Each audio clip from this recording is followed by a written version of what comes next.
Hey everybody, and welcome to another entry in the Hyrule Compendium. And today, we're talking about our dream remake of Oracle of Ages and Oracle of Seasons. Do you think these are coming, by the way? So that was the inspiration for the video. Was we did back when Link's Awakening was just announced, we did a video saying should they do this sort of thing for them, and it's been a popular topic of conversation. I think maybe, but I don't think it's in the way people are thinking of it. I think doubtfully. I really don't think these will come out, but that's not why we're here. No. We're talking about what we would do if they are... If they would do it, this is kind of what we want to see from it. Yes. I have just a basic thing I want to start with, and I know you have probably a lot of thoughts about it, but the original topic was... back when Link's Awakening was announced, was should they use the same art style and just remake the oracles? Do you have thoughts on that? I don't think they should use the exact same lifestyle, but when I think about it now, how different is it from like the Link Between Worlds like art style? I know it's pretty different, but I think it's pretty distinct actually. I like the idea of going back to the Link Between Worlds or some sort of hybrid between the two. Yeah, that's kind of where I'm at, where you're like, if you look at them, they'll kind of remind you of the same thing, like a 3D world, but I don't think that's specific, like little figurines. Like a Link Between Worlds, you don't feel like you're playing you're moving a little guy around. You just feel like you're playing Link in a 2D, 3D world. Yeah. So that's kind of how I would imagine them, is because a big thing about the Oracle games, I think, from Link's Awakening in the first place, is that they make the world so much bigger. It scrolls when you're in dungeons. It feels you're going so much faster. You're flying across the screen with Rock's cape and all that stuff. So to me, I think we want it to be distinct from Link's Awakening. Yeah. So just for starters, that's where I'm putting my flag down. And I think, touching on Link's Awakening, there's a few quality of life improvements that are obvious. Oh, sure. Just your inventory. You can equip more than one item other than your, make it so you can equip 3, 4, 5 items. Yeah, whatever. Just some of the minor obvious things. Yeah, some of the maps, the objectives that come up, those things, great. Big stuff, though. Okay. The big question I had was, how do they release these games? Is this one game bundled together, or are these distinctive games? So this has got my mind going. Okay. So you're saying, is it one game, or is it like a Pokemon Red and Blue, or even like the original Oracle games, or they're two separate games? So I think there are multiple play modes in this Moss's dream world here, where the first play world is just like the original. I think the games fundamentally hold up still. I don't think they're that outdated or anything. A big thought that I had was there's not much in terms of gameplay other than the quality of life things that I think really needs to be changed. So I think you really send whatever. They're $30 a piece. You can buy Oracle of Ages. It's a complete game as is. New graphics, quality of life improvements, and that's the game. Okay. And then you can buy, I could see this as a bundled game. They would sell it for sure. But the big caveat here is I think you intertwine the games a lot more than you ever did before. Okay. So, number one, you just flat out, there's no password system anymore. Oh, yeah. Just that's just, we have better technology now. Like, you go talk to, this guy in Horon Village in Oracle Seasons, and maybe he just gives you a letter or something. Like a tingle bottle. Like that was a thing from Wind Waker. And then it's like, take this to, the Zora in the cave just south of Lina City. I'm making stuff up, but like, take it to a place in Labrina. And, in the old system, it was like, this is a password. Then you have to go open your old save file to a completed game of Oracle of Ages, go to that cave, tell him the secret, and then go back. And then it was too convoluted I like the idea of this guy tells you, go talk to this guy. He gives you an item.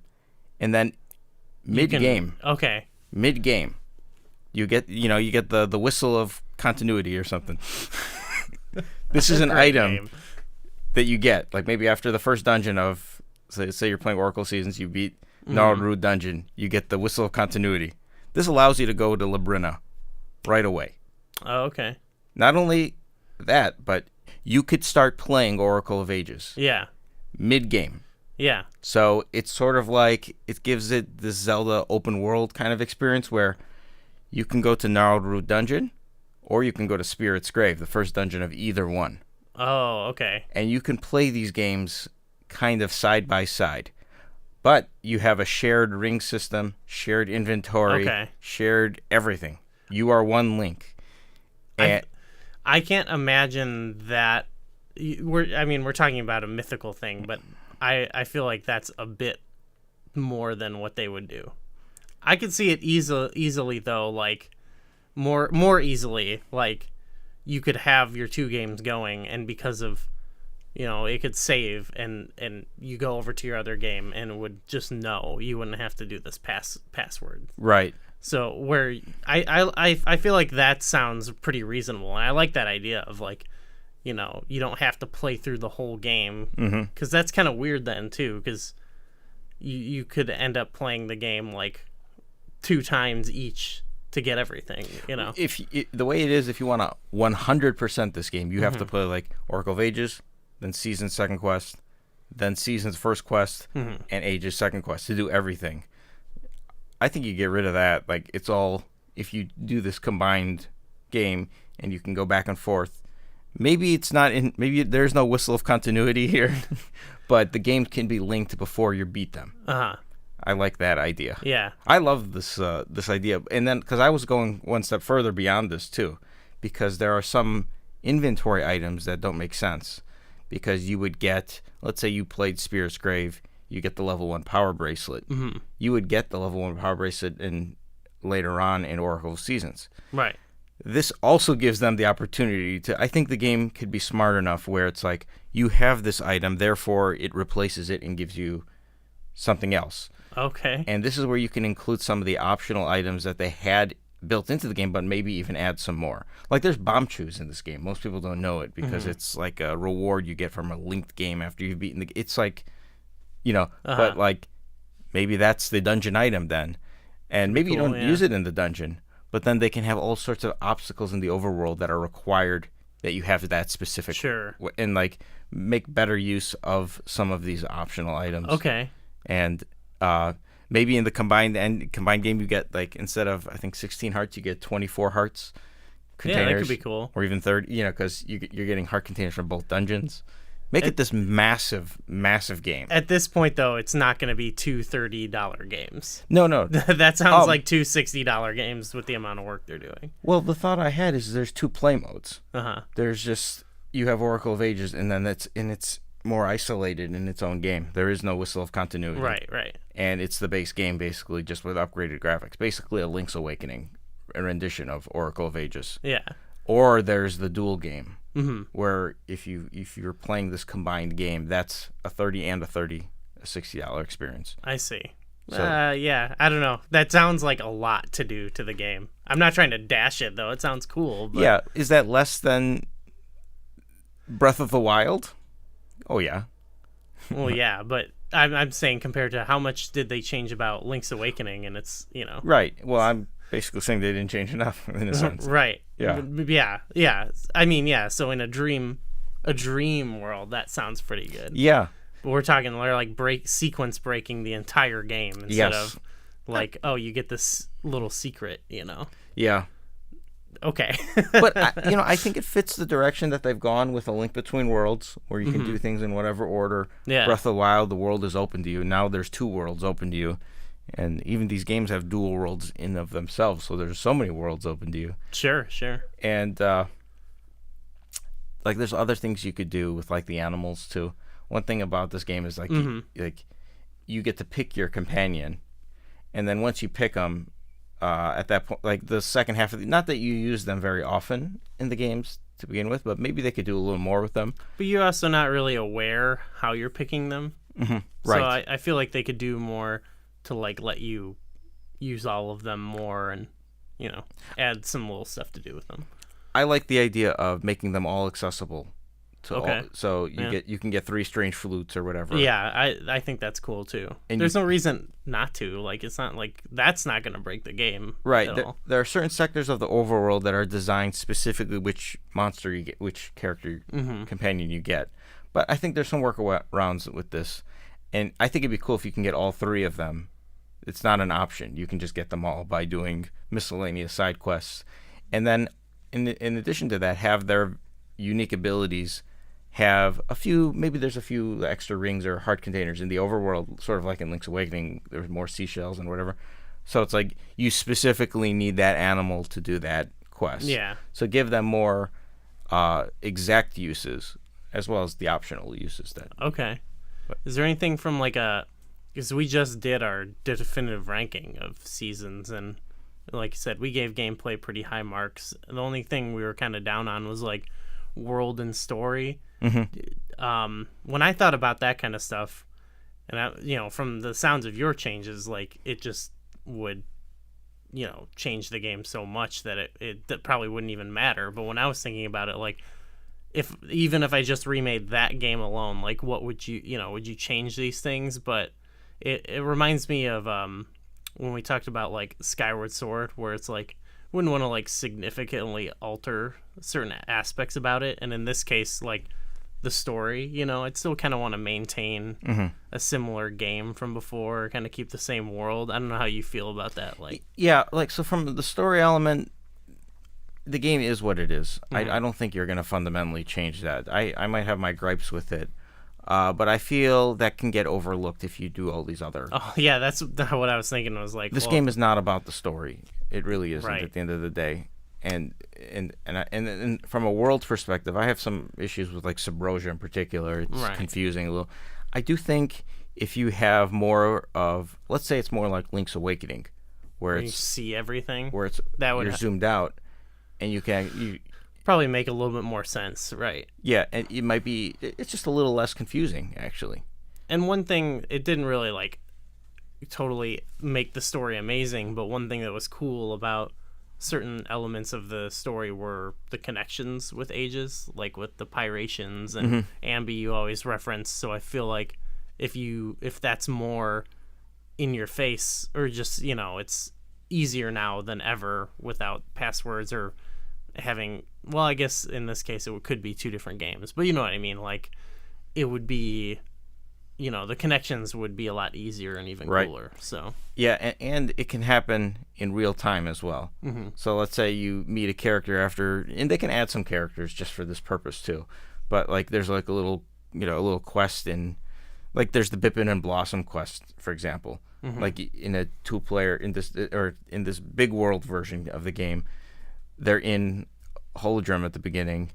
And like, yeah, you name the kid and he starts growing up, and like, oh, we're going on vacation, and they leave mid-game, and now they're only in Labrina, stuff like this. Okay. Yeah, but more like after their task or whatever is done in their particular game, they immediately go over, and then you can do more interaction with them. I could see it being kind of cool. In my version, it was 2 separate games that you could carry the secrets over your first time through. But in either version, I could see this being kind of cool, where you have your 2 trading sequences in the games, but maybe there's one that goes back and forth between the 2 games. And leads to an even better sword or something like that. Oh yeah, which you could, with how hard some of the onyx is or whatever, can't hurt to have another level on your sword. Does a little more damage. Oh yeah. Maybe they can even change that puzzle you hate so much to get to the sword. Oh, the Tarm Ruins. Yeah. That's in my dream remake. They're adjusting that puzzle. Yeah. All right. It sounds pretty good. Is there anything you feel like they would take out from the game? No, not really. Or they should, I guess. I do think some stuff that they've added. This is a dream remake after all, so they've added in like a Link Between Worlds, and like they have these like gauntlets at the end. Oh yeah. And these are things that they've added in many games actually, in almost most Zelda games now. I think he put something like that in this ordeals type thing. Yeah. There is the Hero's Cave where, it's in a linked game. If you go back to where you originally get your sword, there's like a little new mini dungeon.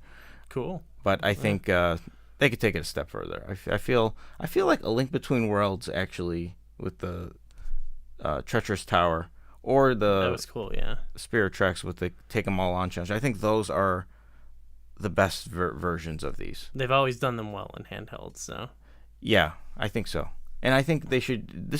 I think it should be something in every game. Or do they?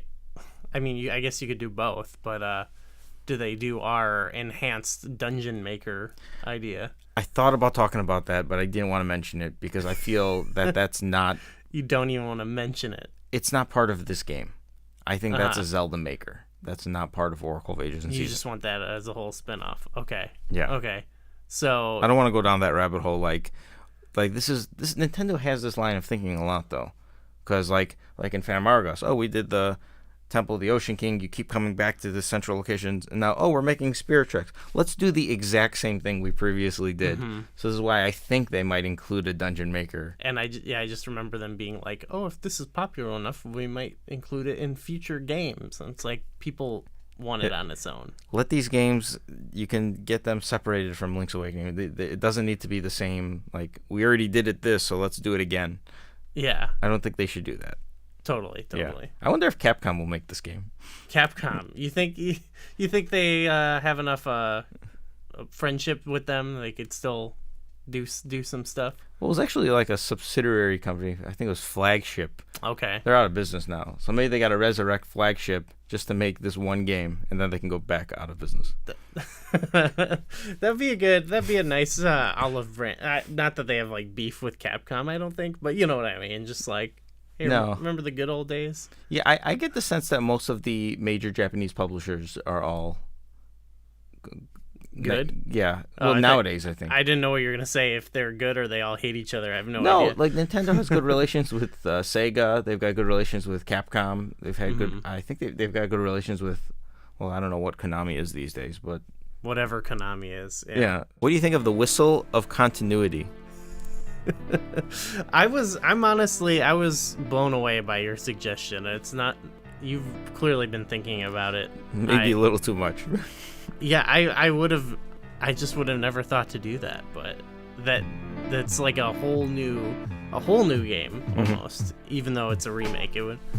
I think it would change a lot, and I think I don't know. It would be interesting for new people coming to it because. This would be different from like Link's Awakening, where, we've talked about how it's almost its own thing in a way. But like if you're a new player playing Link's Awakening, you get the big picture about that game. You don't have to really play DX to like understand or appreciate it. Right. Yeah. For this, it would be like. Oh, I think it could be the same thing. You don't need to. It would actually make these games more special in the Zelda series as well. Because this would be a very unique thing only to these titles. You're talking about compared to Link's Awakening, where it didn't really change too much of the structure of the game. Yeah, totally. I can see that. So, let us know what you think about the whistle of continuity, getting all the strange flutes, having all the animals. Should Konami, Capcom, whoever. Capcom. Flagship, I believe. Should Flagship come out of retirement? Let us know what your dream remake would be. And, of course, thanks for watching.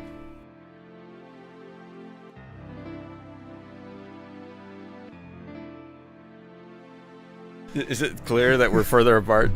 I think so, yeah. Are we both in camera, though? Yeah, you're in camera. Just don't lean, like, too much more. Yeah, I'm not going to. Wait. Yeah, next video. Hey everybody, welcome to another entry in the Hyrule Compendium.